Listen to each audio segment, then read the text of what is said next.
Assalamualaikum warahmatullahi wabarakatuh. Perkenalkan, nama saya Maria Muhammad dengan NIM 23073011. Di sini saya akan menjelaskan tentang sistem pengisian konvensional. Baiklah. Kondisi kunci kontak on mesin mati. Arus dari baterai atau positif baterai menuju ke fusible link atau sekring pengaman. Lalu menuju ke kunci kontak. Setelah kunci kontak masuk ke lampu indikator pengisian. Setelah itu ke terminal L, lalu ke terminal P0, lalu ke P1, lalu menuju ke terminal E, lalu ke masa bodi. Pada saat itu maka lampu indikator dashboard akan menyala. Dari kunci kontak juga arus akan mengalir ke terminal IG melalui sekring. Dari terminal IG menuju ke PL1 dan PL0. Setelah itu menuju ke terminal F dan ke terminal F regulator. Lalu ke brush alternator, lalu ke rotor alternator, lalu ke brush alternator, lalu ke terminal E, lalu ke masa bodi. Pada saat itu maka terjadi kemagnetan di rotor alternator. Kondisi mesin putaran rendah atau idle.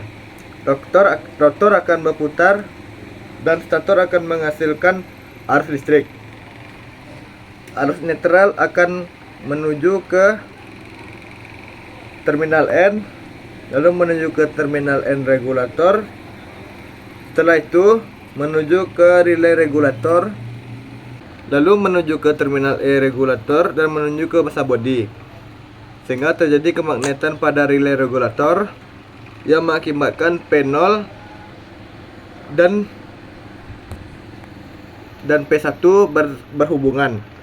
Arus dari stator juga akan diserahkan ke dioda dan menuju ke terminal B dan menuju ke terminal B regulator dan ke terminal P2 dan P0. Setelah itu arus positif akan bertemu pada terminal P0 yang mengakibatkan lampu indikator pada dashboard mati. Arus positif akan juga masuk ke relay regulator lalu ke masa. Namun kemagnetan yang terjadi masih lemah. Arus dari terminal B alternator juga akan mengisi baterai. Pada saat mesin putaran sedang, arus akan menuju ke voltage regulator sehingga PL0 mengambang. Arus tersebut dari G akan menuju ke resistor sehingga membuat rotor sedikit melemah. Dan saat mesin putaran tinggi, arus di stator akan menuju ke voltage regulator dengan kemagnetan yang tinggi sehingga PL0 dan PL2 bersentuhan. Arus dari IG menuju ke resistor sehingga arus pada rotor alternator sangat lemah. Pertanyaannya, kenapa arus pada rotor alternator sangat lemah? Agar menjaga arus pengisian ke baterai stabil dan tidak terjadinya overload. Sekian penjelasan dari saya. Saya akhiri. Assalamualaikum warahmatullahi wabarakatuh.